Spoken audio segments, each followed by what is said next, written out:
జరిగే జాతర చూసి వర్ణించనలవి కాదు. 3వ వారం సింహాద్రిపురం మండలంలోని కడప నాగయ్యపల్లె బొజ్జయ్యపల్లె గ్రామాల నుండి కుంకుమ బండ్లు అలంకరించుకొని బండ్లపై మగ్గం నేస్తూ చేరుకుంటారు. నేసిన చీరను అమ్మవారికి సమర్పిస్తారు. అమ్మవారి గుడి చుట్టూ ఎద్దుల బండ్లతో ప్రదక్షిణ చేస్తారు. జాతర సమయంలో సిరిమాను చివరన ఒక మేకపోతును ప్రాణంతోనే వీపున పుళ్ళు తగిలించి ప్రదక్షిణ పూర్తి గావించి మేకపోతును పూజారి దగ్గర దించుతారు.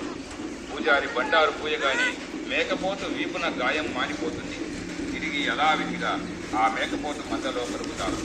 అమ్మవారి కథను ఈ విధంగా వర్ణిస్తున్నారు పంచుల మనోహర్.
కంకణమో